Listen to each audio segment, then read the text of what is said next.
referring again and again to this wisdom. We had this wisdom in Western cultures, and it was lost in the 4th century.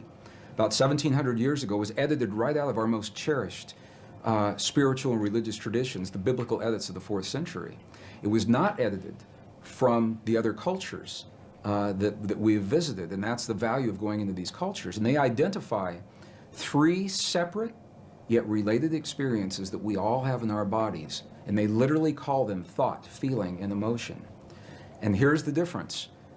The thinking they identify with the 3 upper energy centers of the body. The Sanskrit traditions have a 7 energy center or 7 chakra system that they work with.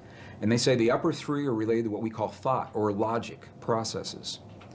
So when we think about something, we picture it in our mind, that perfect relationship or peace between nations. But we can only invite it into our lives when we breathe the power of emotion into that thought. The emotion comes from the lower 3 of those creative centers in our bodies. So when we breathe the power of emotion into our thought, we imbue that thought with life. And those 2 energies meet in the one center that is not accounted for yet in our model. It's in our heart, or what scientists call the 7-layer liquid crystal oscillator in the center of our chest. But we'll just call it our heart, because that's what it does. Our heart is creating electrical and magnetic waves that are influencing the world around us based on what we think and the emotion that we breathe into those thoughts to create the feeling. So now we've just defined feeling. Feeling, by definition, from the Sanskrit tradition, is the union of thought and emotion, creates the feeling. Now what makes this really interesting is that those traditions say we are capable of only 2 primary emotions, love and whatever we feel the opposite of love is. And when you get really deep into the teachings, there are 2 aspects of the same thing.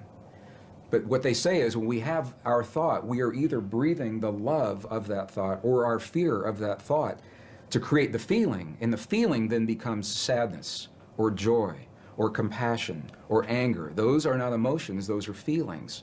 Now for some people they say, well, you know, you're nitpicking.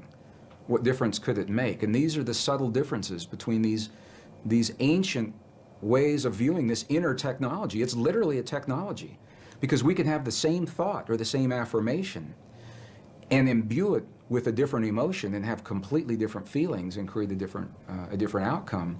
And this is the great secret that was edited out of our Christian and pre-Christian, Judeo-Christian traditions.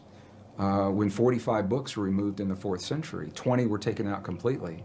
Another 25 were condensed and rearranged. And we know this because we found the information now in the Dead Sea Scrolls, the Nag Hammadi Library, the Coptic, the Gnostic texts. So we know what those texts would have said if we had had them. So we have a feeling that there's more to us, but we rely on a written validation in a 5,000-year-old text or a scientific study to tell us that it's true. When these 2 become one, when thought and emotion become one, then you'll say to the mountain, move, and the mountain will move. And I used to think that that was a metaphor. And I now have seen enough to know that moving a cancerous tumor inside the body of a living woman, that's moving a mountain to me. And it's all done from marrying thought and emotion together.